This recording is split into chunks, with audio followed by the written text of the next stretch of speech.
Squim. It's 2:00. I'm Olive Martini, and you are tuned to the Working on Wellness Radio Forum, which we do the second Wednesday of every month. And this is done in conjunction with the Squim Free Clinic, the Dungeness Valley Health and Wellness Clinic, which is Squim's free clinic. And my guest today is Susan Sorensen. She's an RN specializing in diabetes.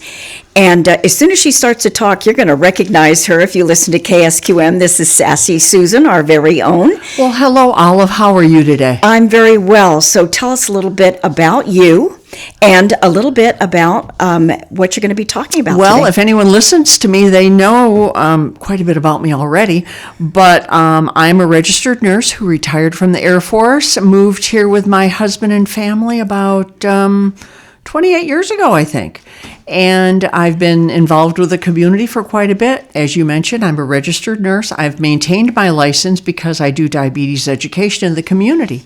But what keeps me busy now is I am Sassy Susan on KSQM. So if anyone is watching this on television, you know what I look like now. And the one thing that people mention is, you're taller than what you sound on the radio. Which I think is because we all conjure up a picture of what someone looks like when we hear someone on the radio. So this is me. Yep. And you've been with us before talking about diabetes, but I noticed that you've got a lot more information this time. Well, I was trying to think of different topics, and when I was asked to be a speaker, I think one of the options was in the summer, and I said, you know what, I'm going to come in November because November is National Diabetes Month. And so that's the topic that I talked about on my Living Healthy with Diabetes presentation that I do on the first Tuesday of the month on KSQM. But if anyone has heard me talk, they know that I'm the star lady, and I always talk about the 5 aspects of healthy living, which is activity, medicines, support of family and friends, nutrition, and testing. So, and for sources for diabetes information, I always like to mention that diabetes.org is the American Diabetes Association website, but my personal favorite is takingcontrolofyourdiabetes.org, which is tcoyd.org. And they have a conference that's available online until the 18th of November. And so if anyone out there is interested in seeing it, I watched it a couple of days ago, and the topic is staying alive with diabetes. And they'll give you more information about the background, but it was founded by Dr. Edelman, and he makes it exciting to have diabetes. Okay. Because he has type 1 diabetes, and he says diabetes is one disease that you have control over. So you should go, yay, I have diabetes. You know, you don't have to go to a surgeon to have something infected taken out. You can take control of your diabetes. And so he's very motivating. He's an awesome person, awesome physician. So, so the topic today was diabetes issues. But another thing, before I go any further, I want to let you know that if you're interested in watching that tcoyd.org video conference, it's only available until the 18th of November. So you need to go online and you can register and you can see it, and it is so motivating, and there are just so many things on that website that you can learn more about how to live healthy. Give us the website again. It's tcoyd.org, and that stands for Taking Control of Your Diabetes. Okay. It is just, and he wrote a book a few years ago that I have a couple of copies of. I loan them out to people, but he has type 1 diabetes himself. So he speaks from personal experience of the challenges that it is that he deals with every day and dealing with diabetes. Well, before we get too far in, give our audience a little refresher on what's the difference between type 1 and type 2. Okay, type 1 diabetes, that's 10% of the population, and so I say that they're special. And people that have type 1 diabetes are normally diagnosed when they're younger. When I've known 2 and 3-year-olds that are diagnosed with type 1 diabetes, they don't know what causes it. They think that it is a virus that has been contracted, and that virus attacks the pancreas, and suddenly their body cannot make insulin at all. So that's 10%, that's type 1 diabetes, and those people have to take insulin every day, maybe several times a day, to live. Type 2 diabetes is about 90% of the population, and that is more genetic linked.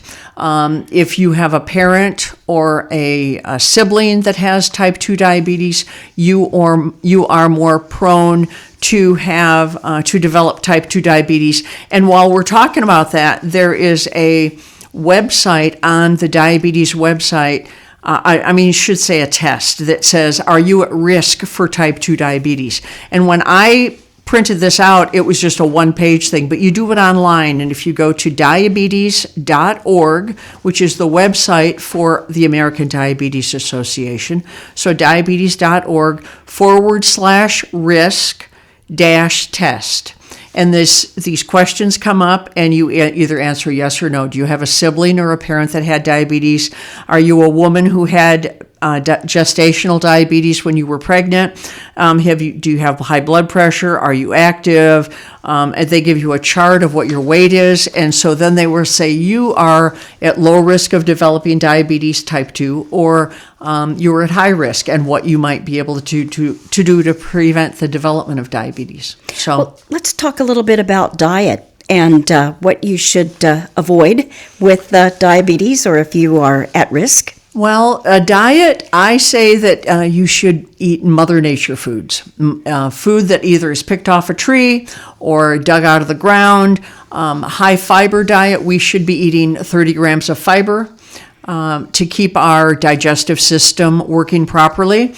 Lean meat, protein, fish, portion. If there's one thing when I do diabetes education with someone, if there's one thing that I emphasize, it's portion control. You can have that brownie. You can have a piece of cake. You just can't have the whole pan of brownies. People always laugh when I say, for years, I thought that a portion of Oreos was one tray. You know, there were three servings in a container of Oreos. You know, and there's 3 little trays. Well, no, a serving of Oreos is 2 cookies, not 10, or I don't know how many are in a tray, or in a row, I should say, because if you do eat Oreos, you know that there's 3 columns, and so and so people always laugh like you did. They go, "You mean that's not a portion? You know, all those cookies?" No, a portion is 2. So you can have Oreos, and something that a lot of people that are newly diagnosed with diabetes fall into is that they go and they buy these foods that say sugar-free.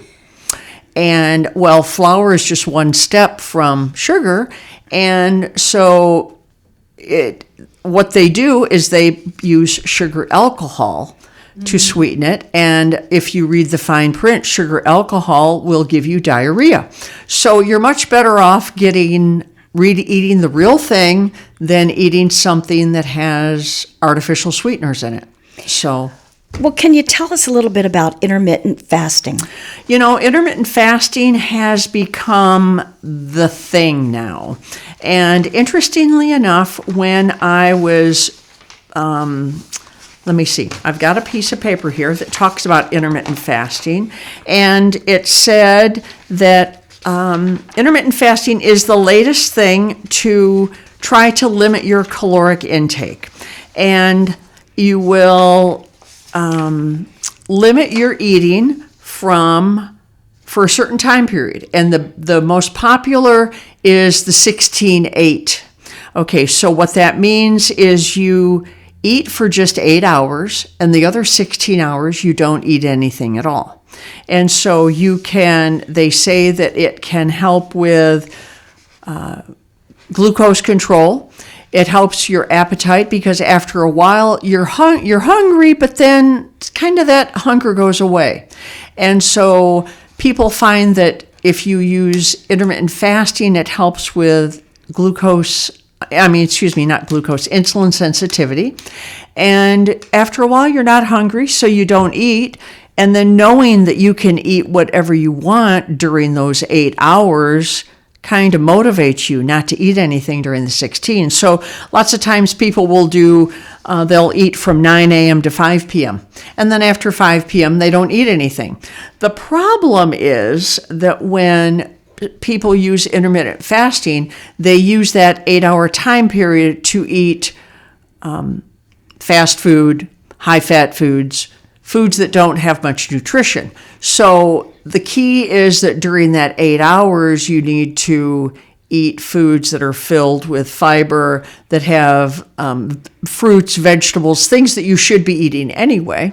But you can just eat so much. I mean, if you look at how many calories are in a bunch of grapes versus how many are in a handful of raisins, they have the same calories, but you're going to be full when you eat those grapes because there's a lot more water.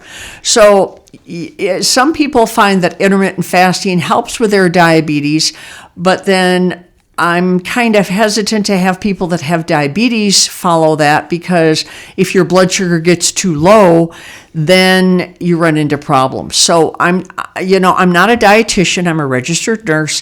So you'd have to talk to your physician and see what they feel about you doing that intermittent fasting. Some people have a lot of luck with it, and they go, it helps them to know that it's the 8-hour time period that they have, they can eat and they're full, and then they don't eat anything for 16 hours. So it works for them. Any other questions about intermittent fasting? Well, I just wondered if you have diabetes, I always thought that you should keep your blood sugar at a certain level, and you shouldn't let it get too high or too low. So I would think intermittent fasting wouldn't be a good idea if you've got diabetes. Yeah, and that's why I'm hesitant to tell someone who has diabetes to try that, because you do want that continuous source of glucose. Because when I was doing diabetes education one time with someone, the man just didn't seem to understand. And he was a hiker. And I said, if you go out camping and you make a fire and you cook your breakfast, then before you go for your hike, you're going to put another little piece of wood on the fire. So when you come back at noontime, you have a fire going. And then when you come after you have lunch, then you're going to put another piece of wood on the fire. And so you're going to continually feed the fire so you don't have to start from scratch. And he was like, oh yeah. And then you give the fire a piece of wood before you go to bed. So you have some embers when you get up. Then you just put another piece of wood on the fire. So with using that analogy, he was able to understand the importance of, eating something every so often. So everyone's an individual. That's what makes diabetes so frustrating for people. They go, it's not fair. My neighbor, he can eat blah, blah, blah. And if I eat that, and it's like, well, you're not your neighbor. We're all individual, and we have to deal with what we have. What about your experience with continuous glucose monitors? How do you feel about those? I think that they can really give a lot of helpful information to people. I don't work with them too much. I know that the continuous glucose monitors, most people put them on their arm or on their back or someplace that it's not real obvious. And then the beauty of it is that you just sweep there's like a reader that you sweep over the area, and it tells you what your glucose is. When we had the diabetes support group meeting, which meets at Shipley Center, the first Wednesday of every month from 10 to 11, one of the attendees last week said that the first day or so, they're usually good for a week, 9 days, I can't remember. Then you have to take them off and put another I'm drawing a blank, but another little patch. another patch, that's the right word, on. And he said that for the first day after he puts the patch on, his readings are just kind of wonky. So it takes a little while to settle in. But, when we were at the meeting, he just scanned his thing and he says, oh, my blood sugar is 127. So it gives you that feedback as far as the impact of what you've eaten or if you've exercised. I really don't know what the insurance requirements are for if you have to be on insulin, if you have to be a type 1, if you have to have I don't know what those requirements are. Talk a little bit about those levels. What's high? What's low? Well, the American Diabetes Association, they say that your fasting blood sugar should be between 80 to 120. Now, just as a baseline, a diagnosis of diabetes is 126 or higher. And that they usually test it twice. And so it gives you an idea of what you should be aiming for. And or the hemoglobin A1C, which is a 3-month average of your blood glucose, should be 7 or less. Now, they used to say 6, but then people were getting hypoglycemic, and it was not you have to have glucose for your brain.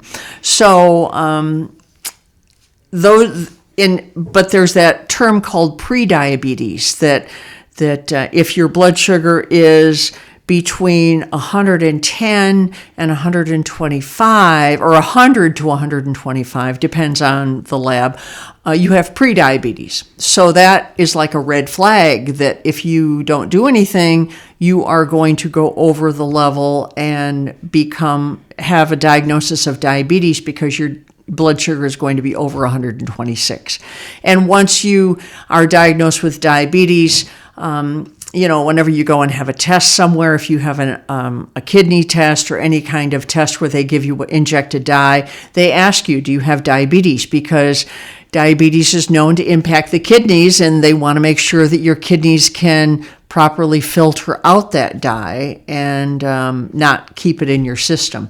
So there's a lot of reasons why people should take care of their body and prevent the development of diabetes. There are a couple of wonderful books in the library. One is by Gretchen Becker. It's called Type 2 Diabetes, the First Year, because she was diagnosed with diabetes.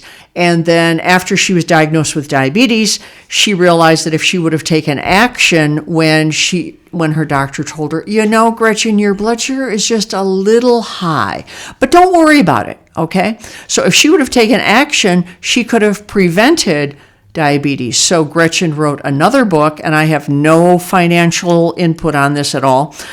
She wrote another book, Prediabetes, What You Can Do to Prevent Diabetes. And I believe both of those books, I know that the first book she wrote, Type 2 Diabetes, is in the library system.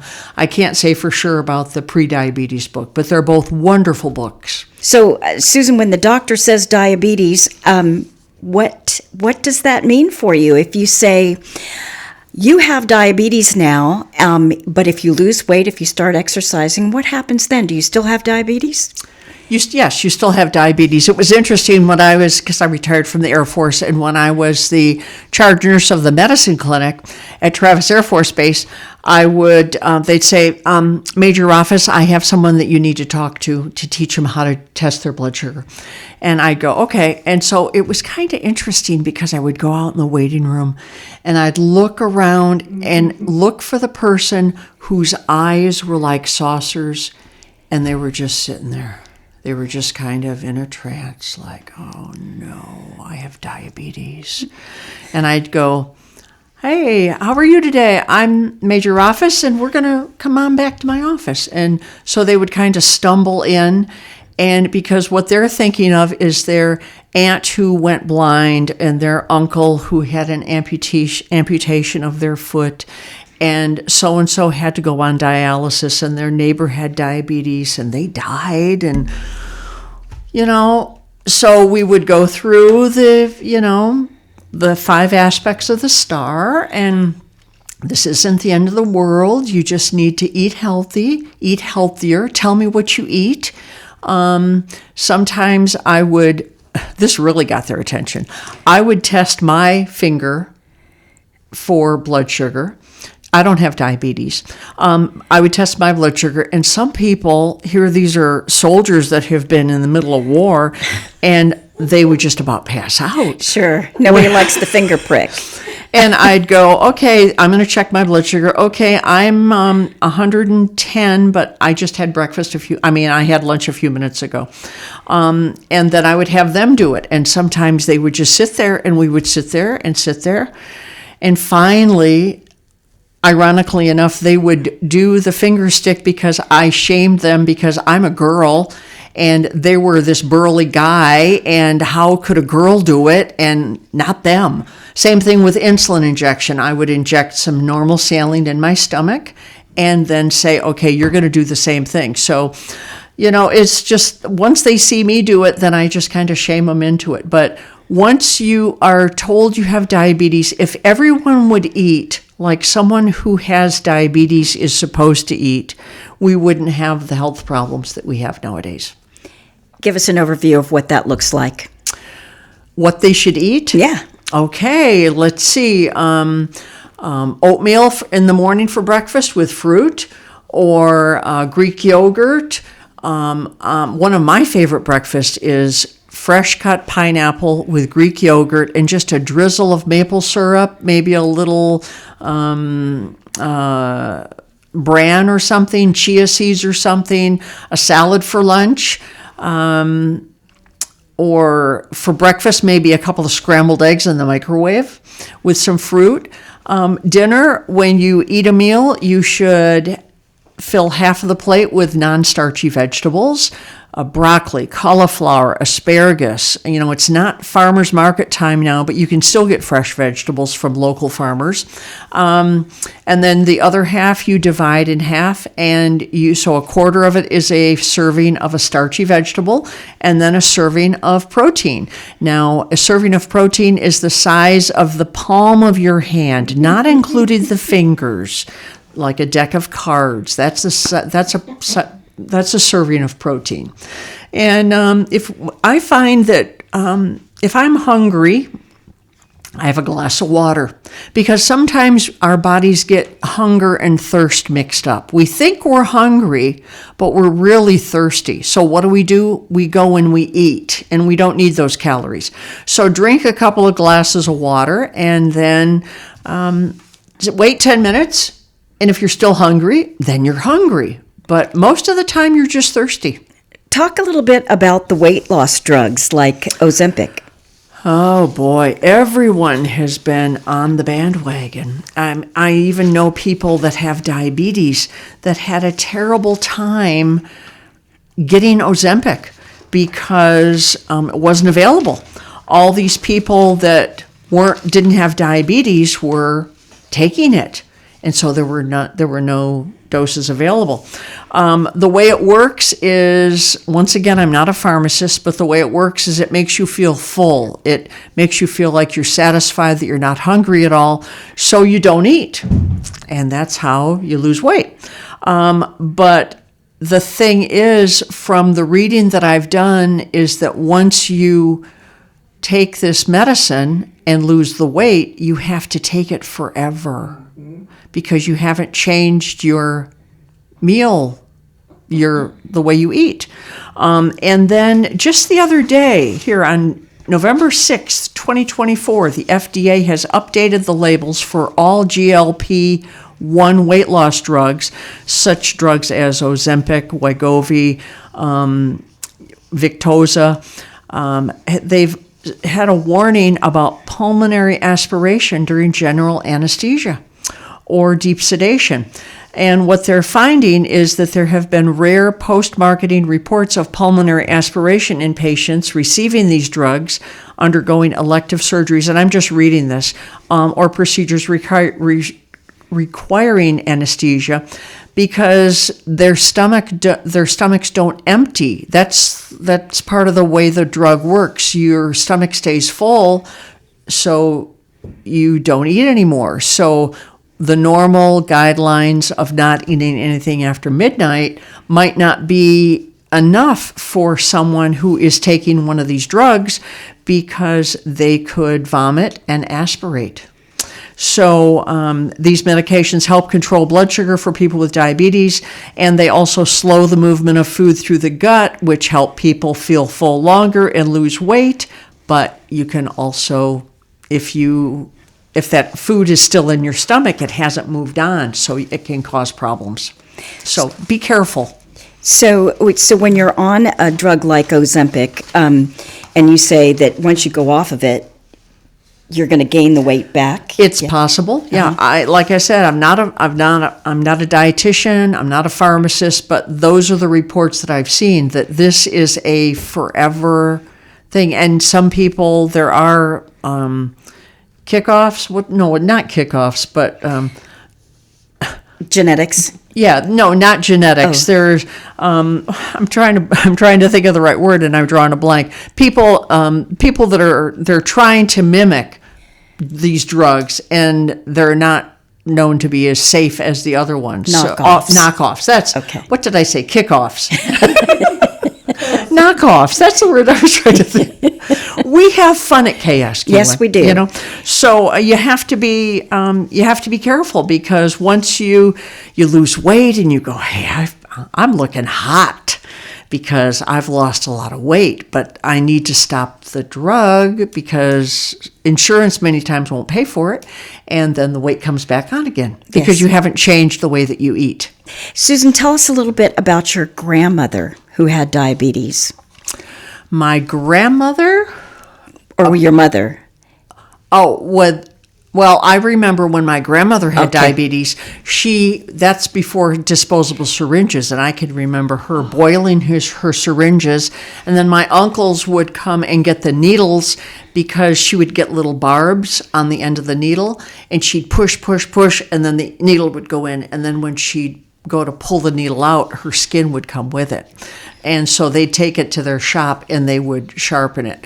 But my mother, when she was diagnosed with diabetes, she said, no way am I ever going to check my blood sugar. Never, never. So then I did the same thing. I showed her. I said, see, Mom, it's not that bad. Well, I'm never going to give myself insulin. And I said, Mom, it's not that bad. So then I would give myself an injection of normal saline. And she, after her first injection, she said, well, that's not bad at all.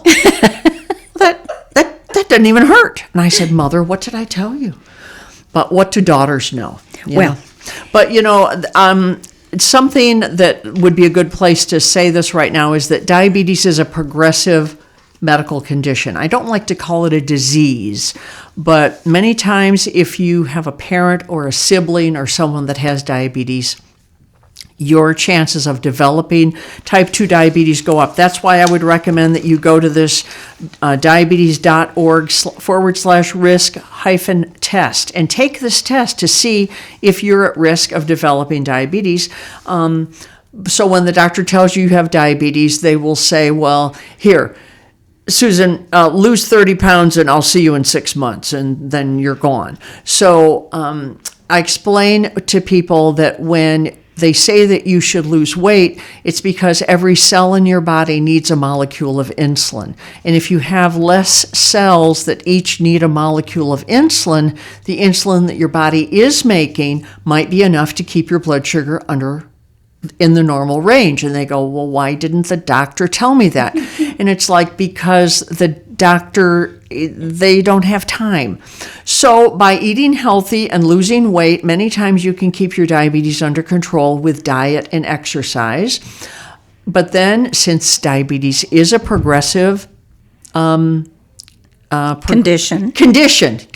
It's not a disease, it's a condition, a progressive condition. Then you may have to be taking oral meds, and there are all kinds of oral meds. Some work on the insulin sensitivity, some stimulate the pancreas to make more insulin, so it's not uncommon to be on 2 medicines.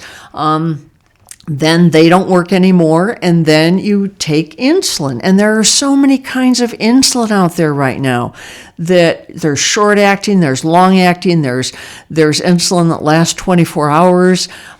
So it doesn't mean that you're a failure. The doctors used to go, you know what? if you don't lose weight, they'd use the old finger shake. I'm going to put you on insulin like it's a penalty, when in reality, insulin is what your body needs. It's just that we try all these other steps because you want to stop that damage occurring to the blood vessels throughout your body. See, I could talk about diabetes for hours. So if you are told that you have pre-diabetes and you start a diet and exercise, can you reverse that? Of course. So let's talk a little bit about exercise. Oh, exercise. Yes. Exercise has gotten such a bad name. You know, everyone thinks that you have to go out and you have to run a marathon every weekend, when in reality, the American Diabetes Association says that you need 150 minutes of activity a week. Now, that figures out, if you're a math major, you don't even have to be a math major, about 30 minutes a day. And people say, well, there's no way. I don't have time to exercise 30 minutes a day. It's just so if you do 10 minutes, 10 minutes, and 10 minutes, that makes 30 minutes a day. Now, I always get a chuckle from people when I say you only have to exercise on days that you eat. So you need to exercise every day. And I'm not talking marathons or bicycle treks or whatever. A simple stroll. There was a study, once again, that I found when I was dinking around on the internet. And some people say, what is the best time to exercise? Well, the bottom line is whenever you do it, that's the best time. But some people say, well, it's better to exercise in the morning because I get motivated and I have that done for the day. But there was a study that was done. I won't say it's a widely done study, but in Spain, they found out that those who worked out at 6 p.m. Had lower blood sugar than those who exercised in the morning. So I don't think that there is any really good time as long as you do it. Some people like to exercise in the middle of the day rather than going and having lunch somewhere, going to a restaurant. Say to your friends, okay, let's go for a walk instead of having lunch. So the more you're active, the more sensitive your cells are to insulin, and the more effective they are. I think of exercise as, I talked about, insulin needs to get into the cell where it can be used for energy. Well, there's this thing called insulin resistance, and I think I visualize that you're making plenty of insulin, but the hinges on the door of the cell are rusted. And so if you exercise, that's like adding oil to the hinges of that. See, doesn't it work? And so that opens the cell so the insulin can go in and do its job. But, so just walking you can do anywhere. You don't have to have any special equipment. Sometimes people like to use bands. You get a set of bands and you can do exercises while you're sitting watching television. You can hang it over a door. But walking is something that when you're going shopping, don't circle around looking for the closest spot. Pick a spot that's at the other end of the parking lot and get your exercise. We've been talking about diet and diabetes. Let's talk a little bit about high glycemic foods and what that does for someone with diabetes. Okay, high glycemic foods. Once again, I'm not a dietitian, but high glycemic foods, it is a way that they have categorized foods to have certain numerical value. And so I don't work with it too much, but I think that 100 is like a slice of bread.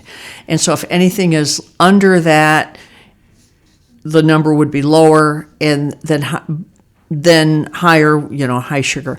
But glycemic index is something that a lot of people follow, but it's very deceiving because like a green banana has a banana that has green on it has a different glycemic index than a banana that has brown spots on it because it has more sugar. So you've got two bananas and they are two totally different values. I know for years, and I'm fairly smart, but for years whenever I would have Chinese food, I could never figure out why I was so hungry an hour later. And it's the white rice. The white rice makes your blood sugar go up because your body doesn't have to do any processing at all. So it immediately makes your blood sugar go up and then it drops. And that's when you go, oh, I'm so hungry. So if the option is there, it's always a better idea to get brown rice because the body will have to process it. I'm a firm believer in eating foods that your body has to do the processing, like an orange is better than orange juice. An apple is better than applesauce, is better than apple juice, because the fruit, the unprocessed fruit or vegetable, because of the fiber? yeah, the fiber. If you have I said at the support group meeting last week, if you have a fruit or vegetable that you can stick your fingernail in the skin, you should eat it. Sweet potatoes, apples, peaches. Can you stick your fingernail in a banana? No. So you don't eat the banana skin. You just use kind of common sense because you should be consuming 30 grams of fiber every day. And if you increase your fiber intake too quickly, it'll result in gastric distress and you'll be pretty uncomfortable. But fiber helps you feel full. It helps keep you regular. So if you're feeling full, then it's like your own Ozempic. I just thought about that. If you eat food that's high in fiber, it's like you're just doing natural Ozempic because you're not hungry. Well, tell us about the 5 keys to help control diabetes. Okay, I'm the star lady. And we'll explain that a little bit. Well, I just a little history. When I was at Travis, I would give little metallic sticky stars to the kids when they would come through same-day surgery. And the adults started saying, well, why don't I get a star? So I started giving the adults stars. And then when we moved here to Sequim, I thought, okay, I'm here in Sequim. What am I going to do with my life? And I thought, I know the 5 aspects of healthy living for diabetes. I love doing diabetes education. Activity, 150 minutes a week. 150 minutes a week, 30 minutes a day. Take your medicines when they're prescribed. Even something as simple as turning the bottle upside down when you take it in the morning. And then when you take it at night, you turn it right side up. What a good idea. One person that I was working with gave me that idea. Support of family and friends. The Port Angeles, make sure I have it right, the Port Angeles area has a support group meeting on the 4th Tuesday of the month from 6 to 7 at Olympic Medical Center. And Sequim has a diabetes support group meeting on the first Wednesday of the month at Shipley, which is 921 East Hammond Street from 10 to 11 in the morning. So we have activity, meds, support, nutrition, eating healthy, eating Mother Nature food, and testing your blood. How do you know where you're going if you don't know where you are? And people say, well, strips are so expensive, but a way that I can help people get around that is you can use 1 strip a day. You test on Monday before breakfast, Tuesday 2 hours after breakfast, Wednesday before lunch, Thursday 2 hours after lunch, Friday before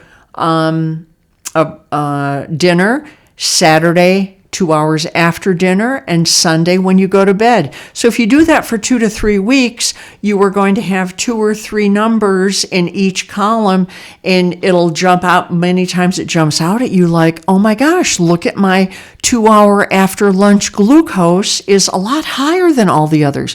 Maybe I need to look and see what I'm having to eat for lunch, or maybe I should go for a walk after lunch. So it's very empowering. See, I get so excited about diabetes. It's very empowering to know that with this information that you have, you can make decisions. And people say, oh, no, I'm just going to test every 3 months. And, well, if you're in SQUIM and you want to go to California, if you don't have a roadmap of where you're going, you're going to end up in, nothing against Ohio. I went to nursing school in Ohio, but you're going to end up in Ohio because you don't know where you're going. So let's do a roadmap. See, isn't this fun? Let's do a roadmap and know that you're headed down I-5. You're not going across the United States. So, you got to take control. And that's why if you want a wonderful source of information, tcoyd.org, you will go, how did I live without this website? And what does that acronym stand for again? Taking control of your diabetes. So to finish up, about diabetes, tell us a little bit about the support group that you have. Yep. And how people can come to that. Okay, yeah, and November is National Diabetes Month, so that's why I'm a speaker at this WOW. But we have in SQUIM a free SQUIM Diabetes Support Group meeting on the first Wednesday of every month. So the way it usually works is I have Living Healthy with Diabetes on KSQM at 1 o'clock on the first Tuesday of the month. And I've been doing it for 4 years now. And it started because we couldn't have in-person support group meetings. So I'm continuing it because there are a lot of people that can't make it to a in-person support group meeting. So the support group meeting is at Shipley Center, 921 East Hammond Street. Before COVID, we had about 15 or 20 people that would attend. And then COVID happened and we couldn't meet for a year. And then people got busy doing other things. And it, for a while, we were struggling because maybe 2 or 3 people would show. And I have to admit I was getting a little discouraged, but I decided if these 2 or 3 people are taking time out of their day to come to the support group meeting, I can take the same amount of time out of my day. And some of the most popular support group meetings that we have are people will show up and couple of months ago, this man was going on a cruise and he said, Susan, I am terrified to go on a cruise because I am so afraid my diabetes is going to get out of control. So I said, okay, how can we help him? And so they said, don't go to the buffet, watch your portion sizes, walk on the deck. And he came back last week, we had our support group meeting, and he was so excited. He said, I was successful. I did not do the buffet. I went to the restaurant. I ordered my food. I ate what they gave me. I went and I did exercises. My wife was so proud of me. So I call them round table discussions, are sometimes the most popular. So please come and join us. It's free. Any money that is given to the Shipley Center because we can use the space. Port Angeles also has a support group meeting on the 4th Tuesday of the month from 6 to 7 p.m. in the dining room of the Olympic Medical Center. And this has been so much fun. So I think you want our listeners to know that diabetes isn't scary. It's not the end of the world. If you get a diagnosis that you have diabetes, it's a good thing because you can fix it. Yes, I have diabetes. I can take control of this. That's right. So, Susan, thank you so much for coming in. Of course, this is our Sassy Susan here on KSQM. And these wellness radio forums are always the second Wednesday of each month at 2 p.m. and are brought to you as part of what KSQM does with this community. The Dungeness Health and Wellness Clinic, which does the Working on Wellness Radio Forum, is one of 32 free clinics in the state of Washington. The clinic is open to the public on Monday and Thursday evenings. The doors open at 4:30 p.m. No appointments are necessary. The SQUIM Free Clinic serves anyone who has no health insurance or is underfunded by their health insurance policy, and the free clinic is located at 777 North 5th Avenue in SQUIM. And if you ever want to go back and see one of these forums, you can go to this free clinic website at squimfreeclinic.org.